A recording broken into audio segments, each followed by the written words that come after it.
Hello and welcome to the lesson called Cryptography Tools. This is a part of the CompTIA Security Plus training course, and I'm your instructor, Lisa Spooner. At this point in your security training, you do not need to know the exact math for how each cryptography tool works. However, in this lesson, you will learn a little bit about how some of the common algorithms work so that you can better understand which encryption methods will work best in the situations that you come across on the job. You will begin to understand how cryptography can be wielded as a tool to authenticate and protect all different types of information and systems. We'll start with a look at some different symmetric encryption algorithms: DES, triple DES, AES, RC4, blowfish, and twofish. Then we will move on to look at some asymmetric encryption, starting with Diffie-Hellman, then RSA, and ECC. After that is cryptographic hashing algorithms, SHA, including SHA-1 and SHA-2, MD5, RIPE-MD and RIPE-MD 160, and HMAC. After that, we'll review transport encryption like SSL, TLS, and HTTPS, also SSH and IPsec. The next section is on wireless encryption. We're going to look at WEP versus WPA and WPA2, and also some different Wi-Fi authentication modes. In this lesson, we'll also take a look at some other encryption tools, including PGP and GPG, one-time pads, CHAP and PAP, NT-Landman and NT-Landman version 2, and whole disk encryption. Then our last section is on the comparative strengths of algorithms. Here we'll look at some charts that compare the different data confidentiality algorithms and the different data integrity algorithms. For this lesson, the exam objective is 6.2. Use and apply appropriate cryptographic tools and products. Now we've got a lot of stuff to cover in this lesson, so let's get started. All right, let's start with a discussion on some symmetric algorithms. Remember, symmetric cryptography, which is sometimes called conventional cryptography, uses the same key to encrypt and decrypt data. If there are two or more parties involved, everyone needs to receive a copy of the secret key, so managing keys becomes the biggest issue. However, as long as secure key distribution is achieved, symmetric encryption is speedy and efficient. And we'll start our symmetric discussion with DES, or the Data Encryption Standard. DES is used for data confidentiality, and how DES works is the 56 bits in the key are broken into 16 subkeys. Now I know I just said 56 bits. The actual key length is 64 bits, but 8 bits are reserved for parity and they don't really count towards the strength of the key. For each of the 64-bit blocks, the algorithm parses through 16 Feistel cycles, or Feistel rounds. And it's called that because this type of structure was pioneered by a cryptographer named Feistel. You will see this round structure in many different block ciphers. So each of the 16 rounds gets one of the different 16 subkeys, and each round has a substitution phase and a permutation phase, which you remember is like a scrambling phase. DES really is one of the oldest modern computer encryption standards. It was selected by the NSA to be the official US encryption standard back in 1979. So how does this old standard hold up today? It doesn't. It is very vulnerable to brute force attacks and is not considered secure by today's standards. In fact, DES can be cracked within a day's time. Now, 3DES, or triple DES, is also used for data confidentiality. This guy uses 3 rounds of the data encryption standard, each with the full 16 rounds within. This can be either done with 3 completely different keys or 2 alternating keys like you see in my diagram. Key 1 would be used first and third, and key 2 would be used in between during the second round. So going through DES 3 times means that triple DES is up to 3 times slower than regular DES. As you can imagine, triple DES was created specifically to increase the strength of DES, but because of its processing requirements and the fact that AES exists, triple DES isn't the best choice for symmetric encryption. However, you are going to still see triple DES in use, like in places where the organization hasn't yet found that cost-benefit analysis pointing to an upgrade to AES. RC4 stands for Revest Cipher 4, or Ron's Code 4, because it was created by Ronald Revest. It's used for data confidentiality and is used by SSL and WEP. How RC4 works? Well, it's a stream cipher, the only stream cipher that we're going to talk about in this lesson. So that means it processes each bit one at a time with a new dynamically created key on each bit. RC4 was developed by, like I said, Ron Revest in 1987. It was originally a proprietary cipher, but is now publicly known. Ron Revest has several other different ciphers in the RC line. We've got RC1 through RC6. RC4 has been the most widely used stream cipher, but is not as common to see nowadays. Security considerations? Now don't just think that because RC4 is synonymous with WEP that it is super unsecure. WEP's issue was the way that RC4 was implemented, with the beginning of the key stream actually being non-random, as they say. So as long as that part of the key stream is discarded and the key schedule doesn't repeat keys really quickly, then you're okay. So we can say that different implementations of RC4 are more secure than others. Nevertheless, RC4 is not in use much today and has given way to more secure algorithms. And now for the star of the show, AES, or the Advanced Encryption Standard. AES is used for data confidentiality, and it is the algorithm used by Wi-Fi's WPA2, if you recall. It can even be used in low processing power implementations because of its speed. The Advanced Encryption Standard works by breaking the 128-bit block into 4 parts.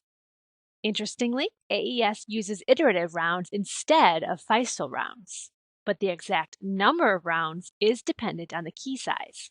And as you can see, we've got options to use a 128-bit key, a 192-bit key, or a 256-bit key.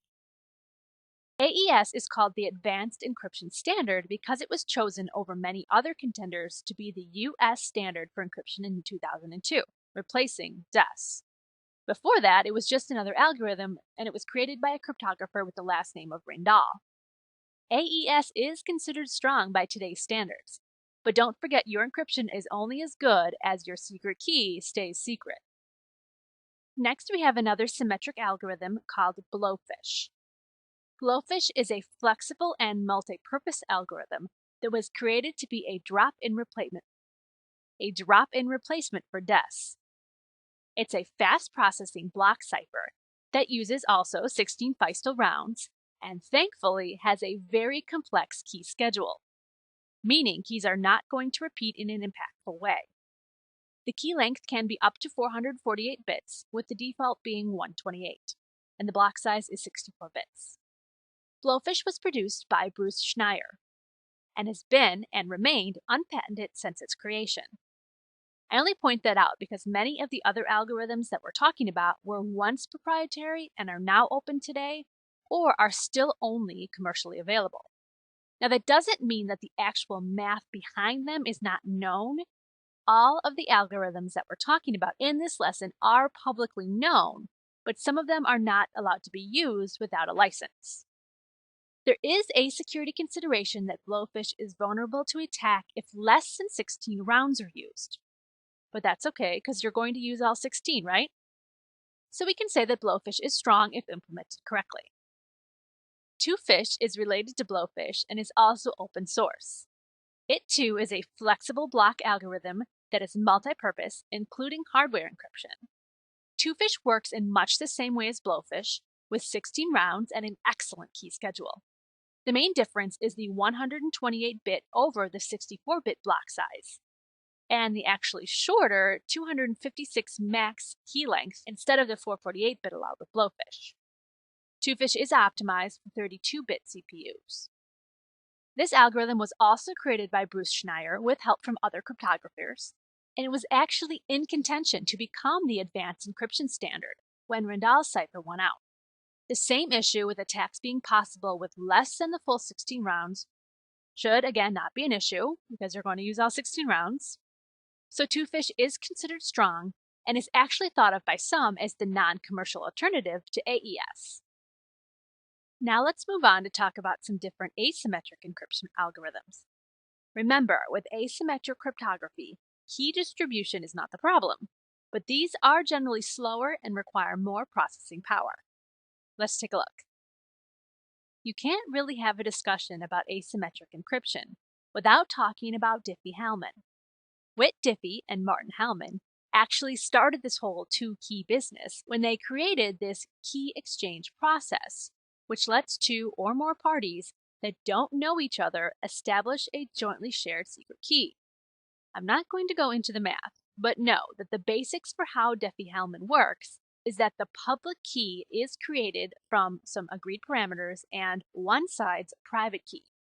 It's easy to create the public key from this, but because of the exact math involved, it is very, very hard to figure out the private key back from the public key.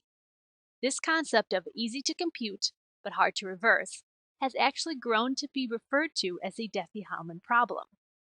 Diffie and Hellman published this in the late 1970s, and like I said, it was actually the original public-private asymmetric key concept in computer cryptography. But when talking about security, Diffie-Hellman itself has no authentication. The public and private key pair do not need to be bound to any one individual for Diffie-Hellman to work. So, without some kind of added authentication, man-in-the-middle attacks could happen. RSA is another key exchange algorithm that's named for its three writers, my hero, Ron Rivest, and then Shamir and Edelman. It's used for key exchange, and then that shared secret key that's created can then be used for data confidentiality and digital signatures.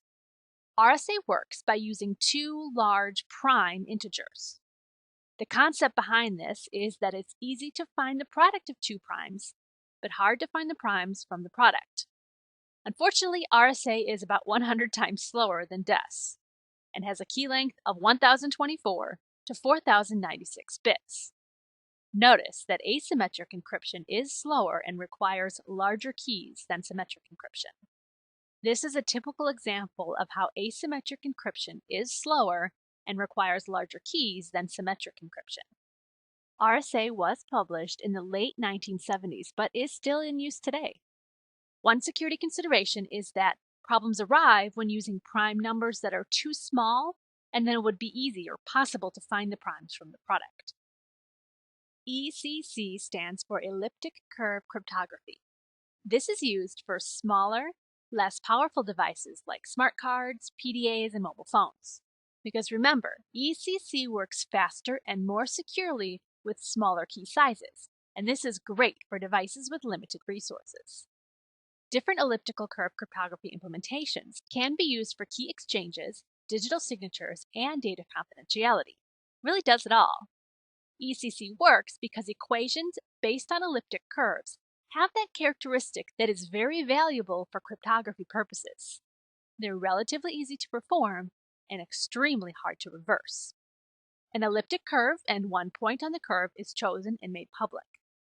Then the secret keys, the public keys, and the eventual derived shared secret key are all calculated using the chosen curve. Again, easy to calculate, hard to reverse. ECC is a cryptography concept with many applications, and currently many companies have their own implementations of ECC.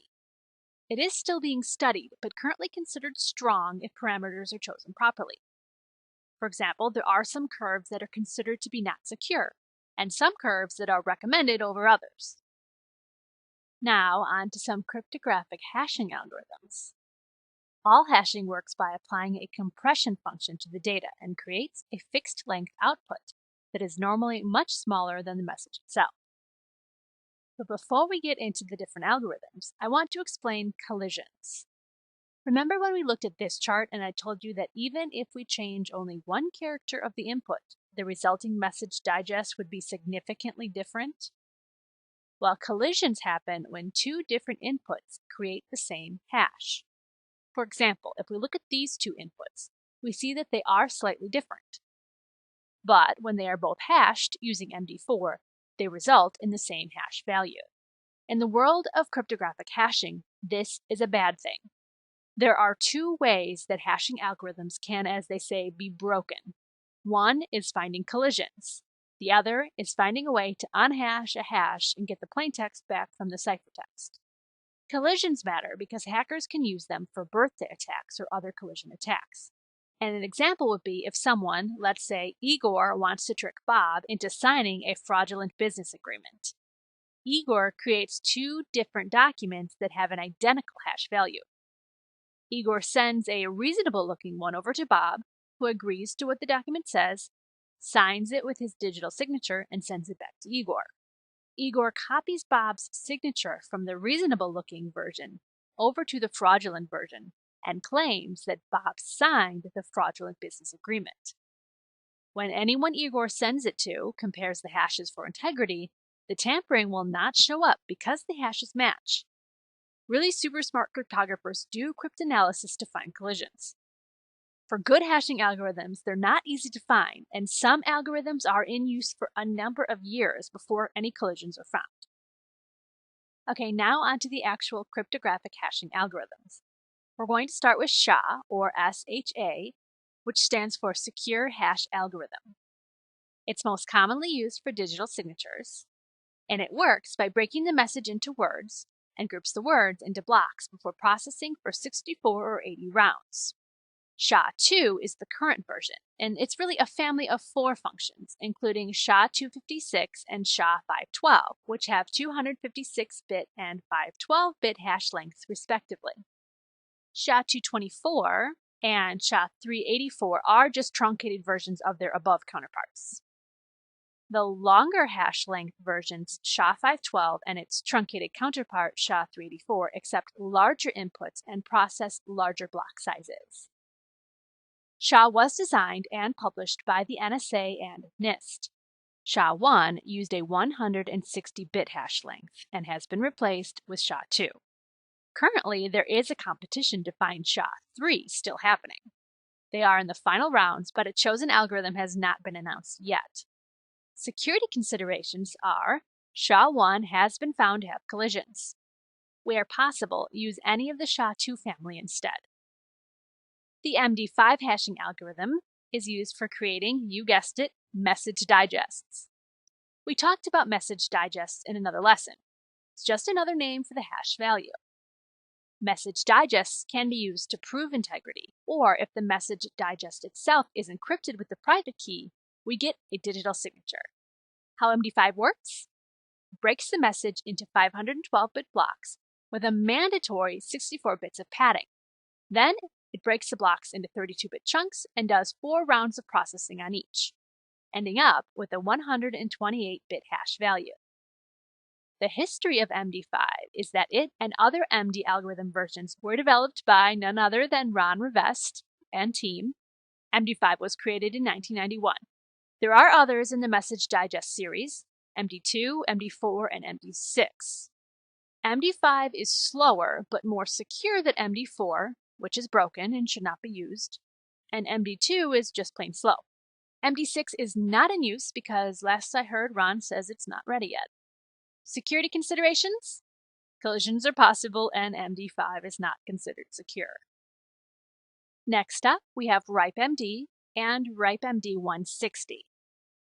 This stands for Race Integrity Primitives Evaluation Message Digest, and then RACE stands for Research and Development in Advanced Communication Technologies in Europe. They're used for message digests. The most common version, RIPE-MD 160, uses 3 rounds and has a variable block size. The original RIPE-MD outputted 128 bits, and the updated RIPE-MD 160 outputs 160 bits.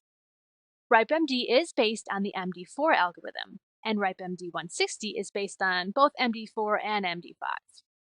The security considerations are the 128-bit version was found to have collisions.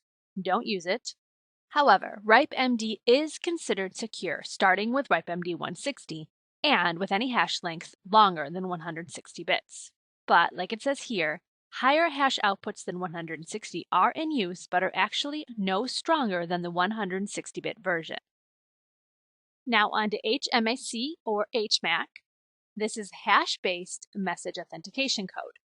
These are used for message authentication codes, which as we know provide data integrity and authenticity.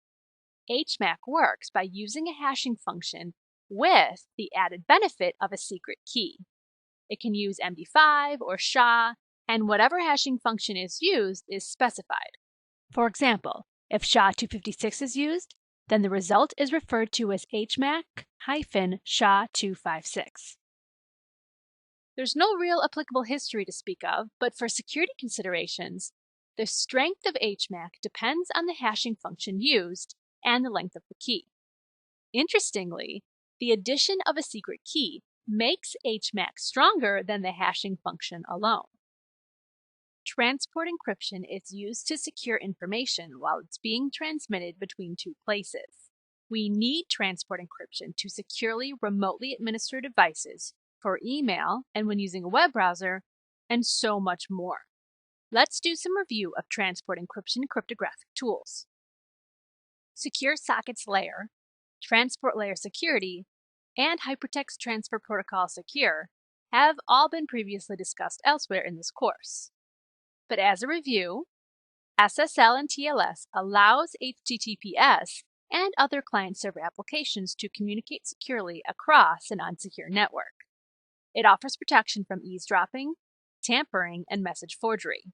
Remember, HTTPS is HTTP over TLS.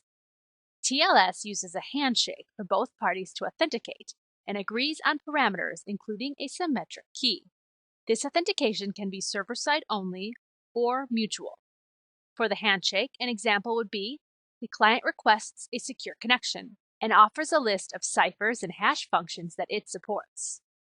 From this list, the server picks the strongest algorithms that it also supports and notifies the client of the decision. Then, asymmetric encryption and hashing is used to agree on a symmetric key. The client encrypts a random number with the server's public key and sends the result to the server. Only the server should be able to decrypt it with its private key. From that one random number, both parties can generate dynamic keys, the same on both sides obviously, and use them for encryption and decryption while communicating. SSL was created by Netscape. TLS improved on and superseded the original SSL, and actually SSL now is kind of part of the TLS standard. Security considerations: the security of TLS and any application of TLS is only as strong as the ciphers and hashing agreed upon by both sides. And there are even man-in-the-middle attacks out there that force the two sides to agree on unsecure protocols. SSH, or Secure Shell, is used for secure remote sessions, file transfers like SCP and SFTP, tunneling, port forwarding, and more. SSH is not used to protect browser traffic like TLS is. It works similarly to TLS. SSH uses a handshake to set up parameters and performs a key exchange through Diffie-Hellman or other key exchange methods. So that means that SSH is only as strong in the ciphers and hashing algorithms that are agreed upon by both sides. Another topic that you should be familiar with is IPsec, or Internet Protocol Security. We know that IPsec is used to secure VPNs and other internet or even internal network traffic. Now, there are two IPsec topics that I want to elaborate on now that we know more about encryption and hashing. And those are authentication header and the encapsulating security payload. Authentication header, or AH, digitally signs the packets for authentication and integrity. Before a packet is sent, a hash is taken of the packet plus the shared secret key. SHA-1 or MD5 or others can be used for the hash depending on what is agreed upon. The hash is added to the header and the packet is sent. On the recipient's end, the message payload and the secret key are hashed again. If the original hash and the new hash match, we have authentication and integrity. So we go from this to this. The authentication header is actually inside the IP header. And notice, nothing is encrypted because the AH only offers integrity. Encapsulating security payload, or ESP, does do encryption. It adds confidentiality and optionally integrity checking. The ESP adds on a header, a trailer, and an integrity check value, or ICV. The ICV is optional for ESP and works like the AH. the ESP header includes properties for the packet, like a sequence number, and the ESP trailer is for padding. AES or triple DES could be used for encryption. The diagram I have here is for transport mode, where the original IP header is not encrypted. If this were tunnel mode, the original IP header would be encrypted and a new tunnel IP header would be added. Note the ESP header is not encrypted, and this would be the same for transport or tunnel mode. Now, we can't have a cryptography discussion without talking about wireless encryption, so let's look back at this next. Here's a comparison of WEP, WPA, and WPA2 at a glance. You can see that both WEP and WPA use the RC4 algorithm, while WPA2 uses AES. Remember, we like AES.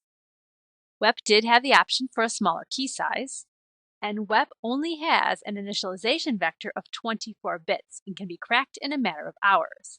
Because with WEP, if you sniff enough packets, you can determine the key because the first bits of the encrypted output are not random, or non-random as they say. As a result, this gets a big old frowny face for strength. WPA adds TKIP, which does have some weaknesses to spoofing, and WPA2 gets CCMP, which is vulnerable to denial of service attacks, but then again, there isn't much that isn't going to be affected by a determined DOS attacker. For integrity, WEP uses cyclic redundancy checks. CRCs are more for detecting errors due to data corruption or accidental changes, not really for tampering. But with WPA and WPA2, we get message integrity checks. Ultimately, WPA was created to be a backward-compatible temporary fix to WEP. WPA2 is a completely new beast that is preferred over WPA, and WEP, as we know, has been shunned and should not be used. Another topic of some interest is the methods of authentication for Wi-Fi. WEP only had an open authentication option or a pre-shared key option, and the open was actually more secure. Well, neither were really secure. Down with WEP.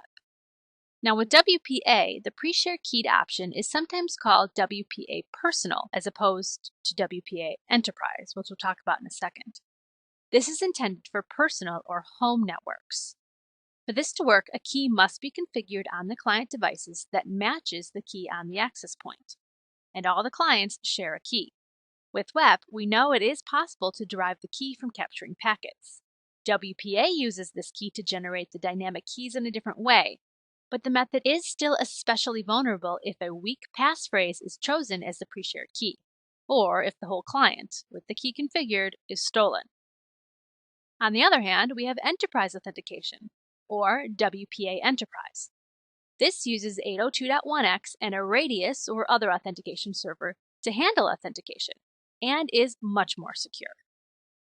And this brings us to our section on other encryption tools. Starting with PGP or GPG. Believe it or not, PGP stands for Pretty Good Privacy. And GPG isn't quite as fun, it stands for New Privacy Guard, with a GN. These are both encryption systems that are most often used for email, but can even handle protecting data at rest. They can do data confidentiality, authentication, and digital signatures. So, as I said, PGP is an encryption system. Now, for this to work, both ends of the communication need a PGP or a GPG client. PGP creates a web of trust with digital certificates. A digital certificate is what binds a key to its owner, and we will talk a whole bunch more about digital certificates in the PKI lesson. But PGP is different from PKI, who uses a centralized third party to sign certificates and verify certificate owners. With PGP, this is decentralized. If you trust a person and their certificate, you can sign their cert, and they can sign yours. A web of trust is created because you can trust the certs that are signed by the people that you trust. So if I am A, and my friend is B, and we've signed each other's certs, and B's friend is C, and they've signed each other's certs, if I want to communicate with C, I can trust that C is who they say they are through B. PGP was introduced in 1991 and is only available commercially. GPG was originally released in 1999 and does not use any restricted or patented algorithms by default. PGP and its open source brother GPG are compatible with each other and are compatible across platforms. Pretty good privacy from a security perspective is pretty good, but really it comes down to the implementation and being responsible with which certs they sign. NT-Landman and NT-Landman version 2 was used for Windows authentication and was also designed to offer integrity and confidentiality. NT-Landman was the version for Windows NT when it first came out, and NT-Landman version 2 was a later improvement that started with Windows NT Service Pack 4. Both work by doing a challenge response procedure that uses MD4 or MD5 hashing. NT-Landman version 2 takes additional steps to randomization and security. Back before Windows NT, there was Landman or LAN Manager. Landman hashed only uppercase letters up to 14 characters and used DES hashing, so that was certainly not secure. NT-Landman was created to replace Landman. Security considerations: NT-Landman is vulnerable to spoofing attacks, and it is still in use for backward compatibility in today's networks. But if possible, use Kerberos instead. A one-time pad is a neat concept that has made its way from paper and pencil to mechanical to computerized encryption. It has primarily been used for data confidentiality. How it works? A shared secret key, or pad, is used. That pad needs to be the same length as the message. Longer is okay. The key must be a completely random string of text. And if it's truly random, the key space is infinite. The characters in the key are converted to their numeric equivalents. The characters in the message are also converted to their numeric equivalents. And these two are added together, one number at a time, to get the ciphertext. The recipient also has a copy of the pad and can decrypt the message by subtracting the key one number at a time from the ciphertext, and then converting the result back to letters to read the message. Now, even today, the most common use for one-time pads is with paper and pencil and hard printed copy of the keys, one copy on both ends of the communication. As I alluded to, this is an old concept that was described in the 1800s and patented early in the 1900s. It was used by the U.S. military as an early cryptography tool. The term pad refers to the pads of paper with lengthy keys printed on them. The neat thing, and the thing you should remember, is that ciphertext created with one-time pads are not at all vulnerable to brute force attacks. CHAP stands for Challenge Handshake Authentication Protocol, and PAP stands for Password Authentication Protocol. These are both used for authentication over point-to-point protocol. How does PAP work? It doesn't. Well, it works fine for authenticating, but usernames and passwords are sent in clear text. There is absolutely no protection against man-in-the-middle, replay, and plain old impersonation. Do not use PAP. Use CHAP. CHAP is the Challenge Handshake Authentication Protocol because it performs a three-way challenge handshake between the client and the server.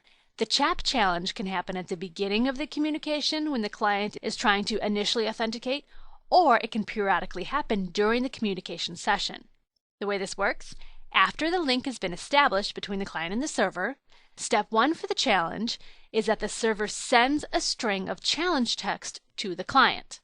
Step 2 is the client hashes this challenge string using a shared secret as the key and sends the result back to the server. MD5 is normally the hashing algorithm used.